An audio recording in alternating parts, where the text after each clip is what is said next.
Hello, everybody. Thank you so much for joining me. I see some familiar names in the chat. That's always lovely to see. Well, Richard Eden has doubled down on his establishment plot narrative. He's given us another exciting installment, and I want to discuss that in today's live. Now, I do realize that there's a lot of strong feelings about this, and I want to present both sides. I've also done a fair bit of research. I've been talking to some people as well. And no, it isn't Tom Sykes and it isn't Andrew Loney. I actually do have some other contacts now. I can't believe that. As I say that, I feel the power going to my head. But I got the heads up on something which I don't think has actually been broken yet. So you're going to get the benefit of that. I've been busily DMing all morning and I've got some inside goss, guys. I've got some inside goss. So I want to present both sides. I will be giving my opinion on which side I sort of fall on because I don't want to sit on the fence. That's so boring and lame, isn't it? So I'll put myself out there. I've also will be sharing your thoughts because I've been reading your chat and there's very strong feelings on both sides of this, and I'm going to share both sides in your comments. I've starred 4 or 5 of them that sort of display that different side. So let's get into this. Okay, are we ready to concentrate? And if I say something that you disagree with, well, just take deep breaths. You'll be all right. But I think you'll be fine. Let's look at one side, which I think is an absolutely valid view. And this is the view that it's a faux expose, that it's designed to get clicks, it's designed to get people to go beyond the paywall at the Daily Mail. And I think that is such a valid view, and I can see that it should be considered and definitely not dismissed. I do not dispute that view. However, I want to take the time to examine the other side because, like I said, I've been told some things, and this has been sort of given me pause. Now, the main thing is, let's have a look at his headline first. We'll have a look at his headline, and then I'll get into the get down and dirty and tell you the real story. Okay, here we go. So this is the headline from Richard Eden. Meghan's coming back. I've discovered jaw-dropping name and details of establishment plot to return her and Harry and undermine Kate. Oh, really, Richard? I can see why he's done that, though. He couldn't fit in Catherine for the copy. Kate and William, you won't believe their gall. Now, agree or disagree with Richard Eden, and I know many of you do disagree, that you think it's all a load of codswallop. His integrity is quite important to him. Now, whether you agree with him or not, and sometimes he says things that I absolutely don't agree with, the point I'm trying to make is the guy does have integrity because he believes what he's saying. He doesn't just say stuff to say it. He firmly believes that what he's sharing with you is actually factual and that is the story. Now, whether he's been taken in by Meredith Maines and all her team and taken in by, Team Melodramacito, of course, that could certainly be a factor. But the point I'm trying to make is the guy, he doesn't print anything unless he believes it. Now, whether he's been taken in or not, that's another story. Okay. Now, he's also sort of struck me lately as being someone that's been slightly on the outer with his other colleagues. Now, again, they just might all be very good actors. They might be sort of trying to give us that vibe that he's slightly on the outer. But I have particularly picked up that he is at odds and has been for about a month with the rest of his colleagues, pretty much since when Harry came in to the country and did that pseudo 4-day royal tour. He's been a little bit at odds with everyone else on Palace Confidential, and I have made note of that. So let's go and have a look at a few more things he said, and then I'm going to tell you a behind-the-scenes thing. And this is it here. He claims that he can provide some answers. Meghan's French sojourn was part of an establishment plot backed by some senior politicians and courtiers. Now, that's important, particularly the words senior politicians, and you'll understand why in a minute, that I've written about here in previous weeks, and I've even discovered its name. And that's when he says that it's Operation FLAW. Oh, no, Operation Thaw. Sorry, I got it wrong. Operation Thaw. I put up a funny thing in the community saying spelt Thor as in Thor, because they need Thor's armor and hammer to be able to bust their way back into the UK because this is obviously doomed to failure. This is just not going to happen. We all know that. We could tell them, we could save them the trouble. But, it is Operation FLAW because I don't think they thought this through very well. Do you? Let's have a look. Let's go on. I've got just a few of these. So known as Project Thaw. Now, the aim is to warm up the Duke and Duchess's frosty relationships with the rest of the royal family and with the British people. And as I said on the thumbnail, good luck with that. You're going to need it because it's just doomed to failure. But the thinking behind it and the effort behind it and the planning behind it is not actually aimed at what you think it's aimed at. And this is where I've got the inside goss. It is not aimed to bring Meghan and Harry back into the royal family. It is not aimed to bring them into the fold or even back on the balcony. I was told this morning that the aim of all of this is to enable Prince Harry to come back to the UK to take part in veteran-related events in the lead up to the Invictus Games in Birmingham. That's what I was told this morning. And they're trying to make it, very friendly and sort of be reconciled personally with the royal family, not in an official working capacity, because they want them to attend the games. Now, I think they've given up on William because William is just far too wise, far too strong, has far too much integrity, and he won't budge on his position. And that's why I love him and admire him so much, because the guy has backbone and he doesn't play one side against the other. He's very straight. He's very straight down the line. And I like that. I like knowing where I stand with people. I think that's a very valuable sort of quality. So this getting back. Now, the danger, of course, for Invictus veteran-related events, the danger is that, of course, give them an inch and they try to take a mile. Now, everybody thinks that Meghan doesn't want to come back to the UK because she's going to be booed. She's in considerable danger, according to Harry, and so she wouldn't want to come back. Well, actually, what I heard this morning was she wants to come back just for Invictus. And so she wants to smooth the way a little bit because she has attended every single Invictus Games, since they've been together, and she wants to attend this one. Now, of course, that may not be possible because they may not be able to thaw the public's reaction to her in particular. And, they may all fail, which we can see it's probably going to fail. We can see it already has failed, can we? But that was what I was told, that was the actual real purpose. Like I said, give them an inch, they'll take a mile, they'll try to, sort of capitalize on it. And then, of course, there's been an increased push to get his security back. Now, this is really difficult because someone who used to sit on the Ravic board actually said that, in his opinion, that Harry deserved protection. Now, this is an interesting thought. I'm not backing this. I don't see why the UK taxpayers should have to pay for someone that does nothing for them. I think maybe his father could pay for it personally if he was concerned. I mean, I don't think anyone should have any qualms about that. If he wants to pay for it out of his private income, well, that's up to his dad. But it's interesting the point that this man made. He made the point that pretty much a lot of people dislike Keir Starmer. I think that's a fairly safe comment to make, particularly of late, right?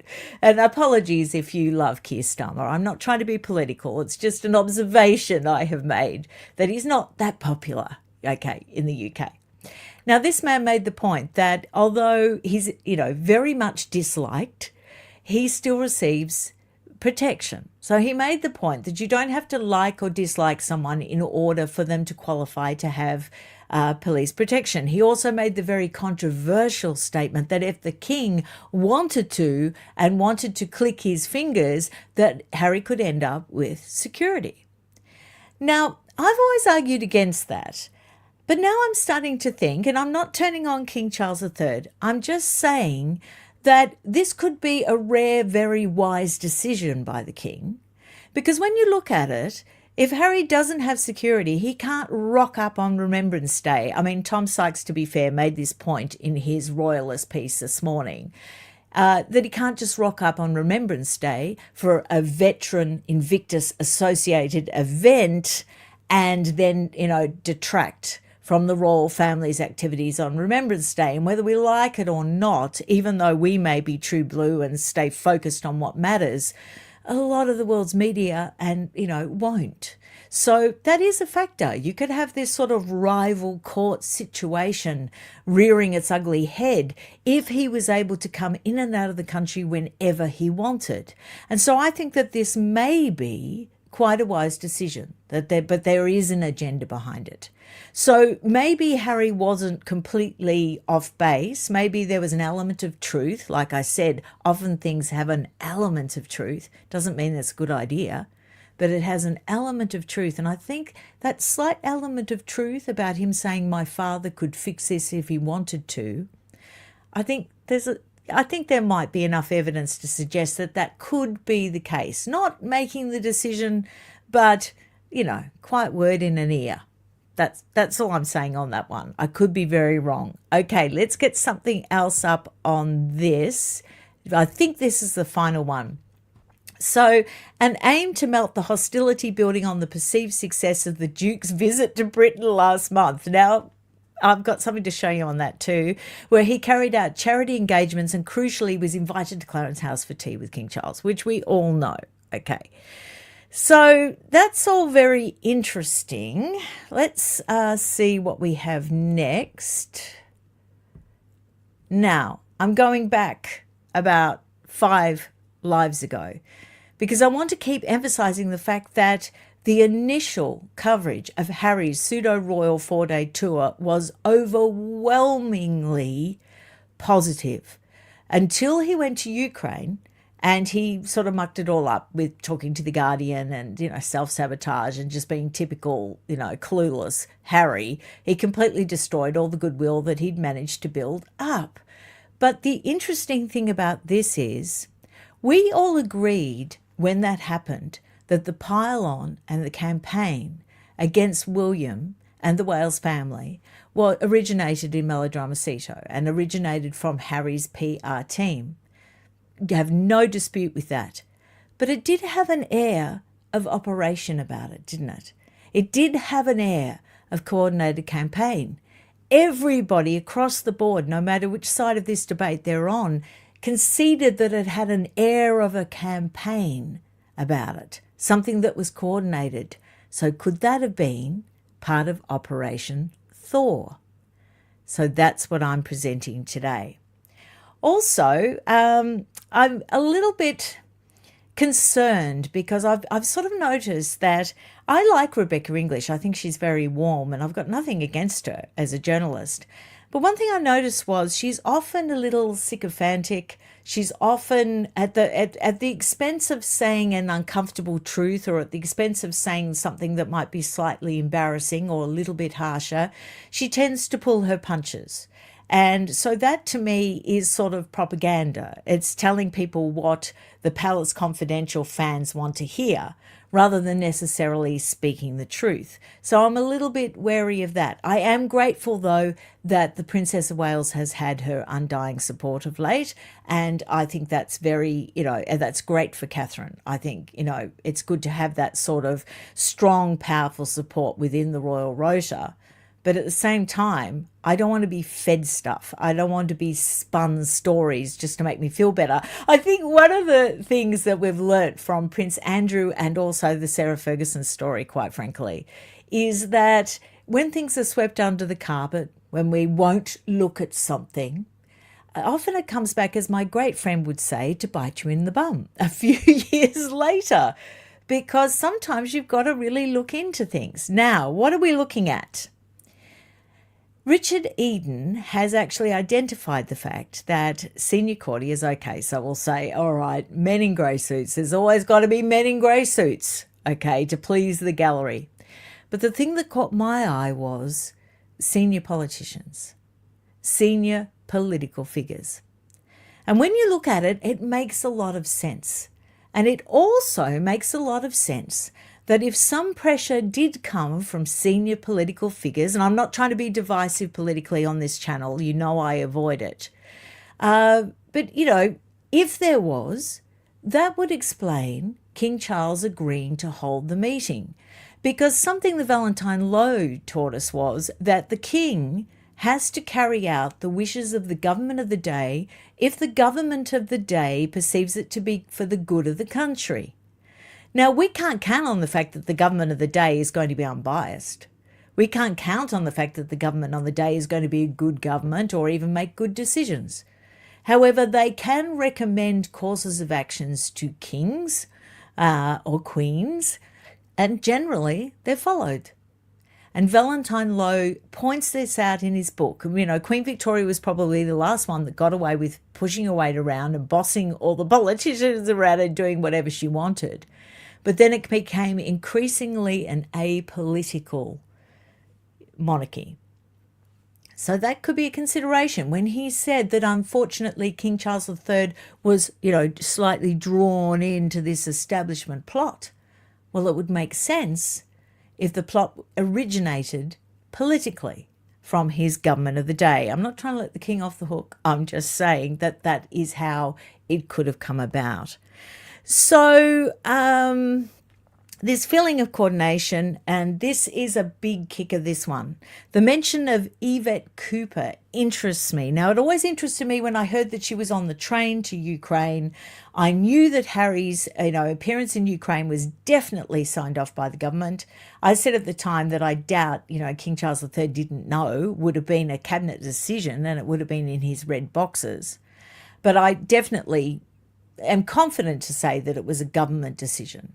And I don't think it was an accident that Harry hitched a ride on Yvette Cooper's train. I've actually got a picture of her so you can see her. I think it's always good to put a face to a name, don't you? This is Yvette Cooper. Now, she's served as Foreign Secretary since September 2025, so she was very new to the gig.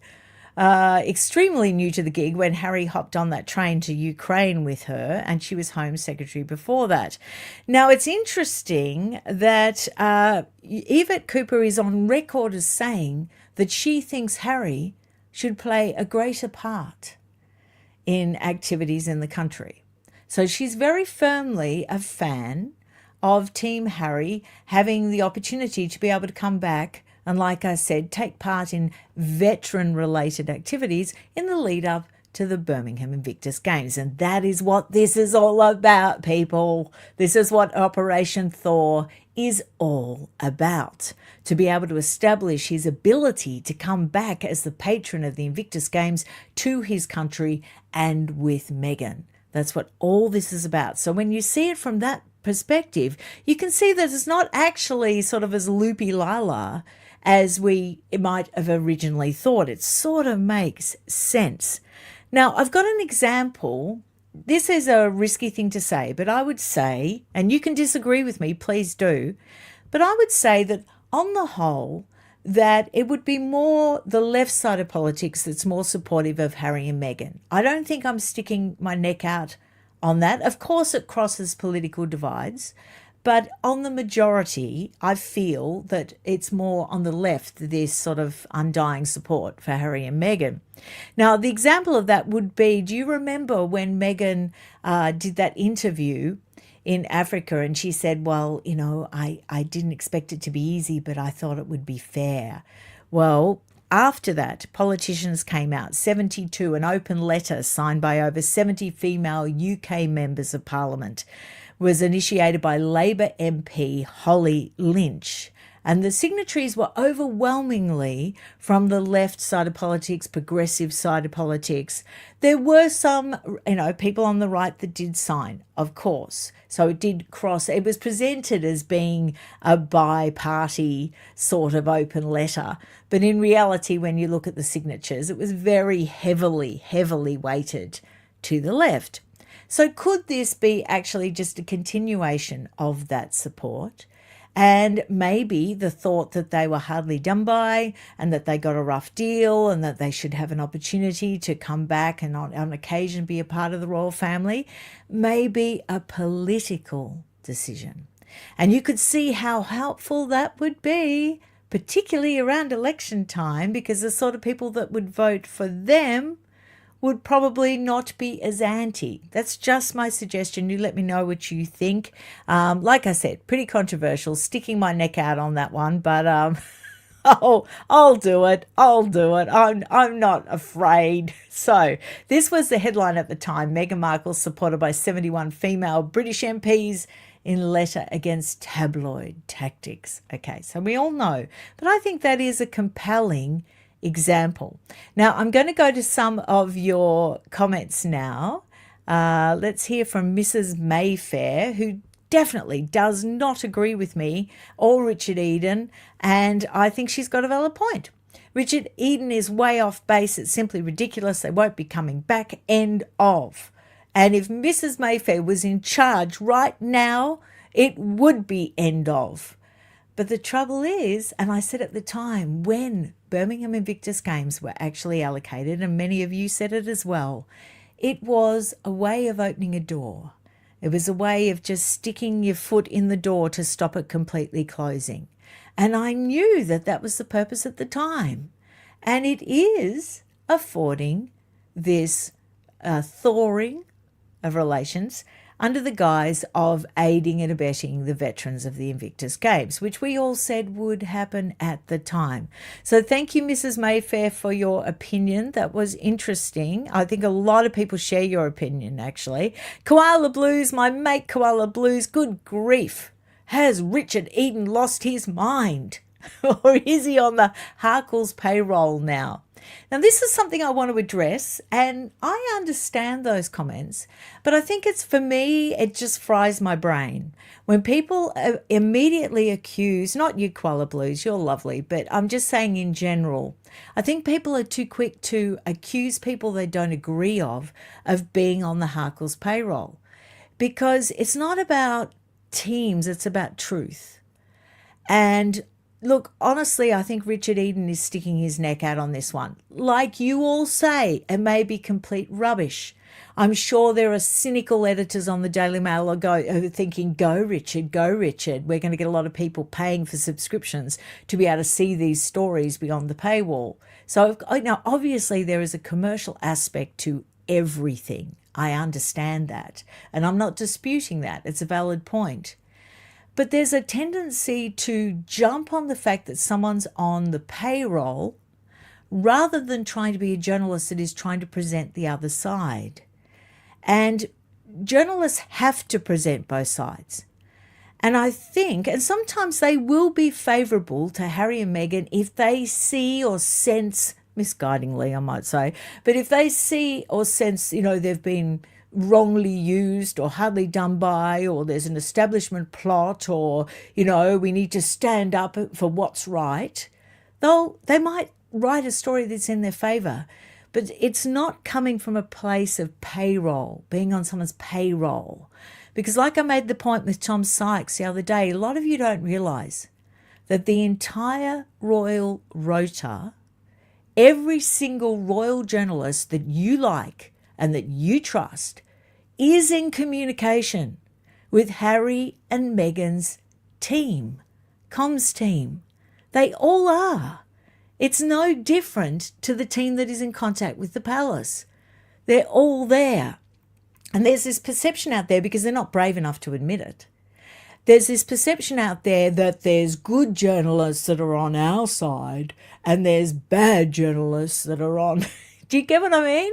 And it's all a load of rubbish, because they're all receiving all the communications. And some people, like Tom Sykes or Richard Eden, will write stuff you don't like, but they are not on the Harkle's payroll. They are on, in Tom Sykes' case, he's on the Daily Beast payroll, so he can't be on a comms team's payroll. I mean, that just wouldn't happen. Also, Richard Eden can't. He can't be on the payroll of someone that he writes stories about. He would get the sack instantly. You can't do that. That just completely destroys everything that is to do with journalism. They would last 5 minutes. So I think that's a little bit off center and not true. Okay, so I think we've all got to accept the facts that sometimes people are going to write things that really put us into apoplexy, put our blood pressure up, that we can't stand, that we don't agree with. But it doesn't mean that there's this insidious blackmailing sort of money being exchanged under the table sort of thing happening. I haven't seen that amongst these journalists anyway. And I'm not just defending them because, I know them and they're my friends. I would tell you the real thing if I thought that was the case. Okay, Barbara, the world is getting crazier and crazier. Harry knows the Cully life is not for him, and Megsy has been a failure at everything they want to come back. Well, I agree with you, Barbara, to the extent that they want to use the Invictus Games as a way back. And like I said, give them an inch, they'll take a mile. If they can get more, if they can, end up walking to church on Christmas Day, to Sandringham with the kids, and if they can get away with, turning up for Happy Easter services or something like that, they'll do it because it's ka-ching time. It's money in the bank. That's why Beatrice and Eugenie turn up.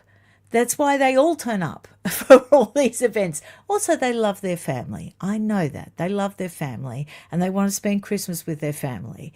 But honestly, it is ka-ching time. Every time they get photographed with the monarch, whether it was the late Queen Elizabeth II or whether it's the current King Charles III, it is money in the bank. It's association. All the people that pay them a lot of money to represent, their commercial brands, and it can be argued why not. They're not working royals. They've got to earn a living somehow. So they need that. They need that association. Very cynical, but the truth. Okay, let's have I've got another comment to share with you, and then I've got a few more things to show you from Giselle. Hi all, I feel Charles is at the bottom of the establishment plot to bring home his darling boy. Yeah, I think that's a little bit of hyperbole. I've been pretty hard on Charles, and I'm not backtracking on the things I've already said. But I think that's probably a leap, because I think it was probably advice that this would be a good thing, that it'd be a positive thing for the reputation of the monarchy around the world. And like I said, Prince William is the sort that questions advice. He said in that interview with Eugene Levy, he said, I'm different because I ask why. I ask, why am I getting that advice? What is the purpose? Where is this leading to? What is the agenda behind this? And then he is brave enough to reject it. He has that much integrity. And then that's why it's interesting. Even Lady C said the other day when I interviewed her on this show that she said, a king needs to be ruthless. Now, she disagrees with a lot of points made by Andrew Loney. She disagrees with a lot of points made by Tom Sykes. Yet that was the one point that she agreed with them, that indeed, if William is ruthless, although I would prefer to say if he has a strong character and is true to himself and has a backbone and has integrity, I would prefer to sort of say it that way. You've got to make the hard decisions. And I think, William is prepared to make those hard decisions. And that is probably the difference. Now, talking about William, I wanted to bring up about this, and I'm not going to dwell on it too much, but I looked up how to say her name in Welsh. Evidently in Welsh, it's Rhyn Mannings. And I want to do that for her because she's obviously Welsh. But that was so incredibly impactful. I put it up in the community. The link is there if you would like to look at the video. Be warned that it's heartbreaking. But there's just one thing I want to say about this, and I was so impressed with William. He's not performative at all. He is very sincere. And when you get an emotion from him, it's just the emotion that has genuinely come. There was nothing artificial about this guy. He like I said, he's not performative.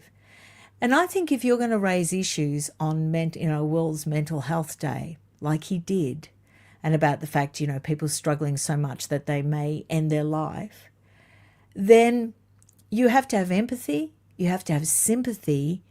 And the great thing about William is he's got it in spades.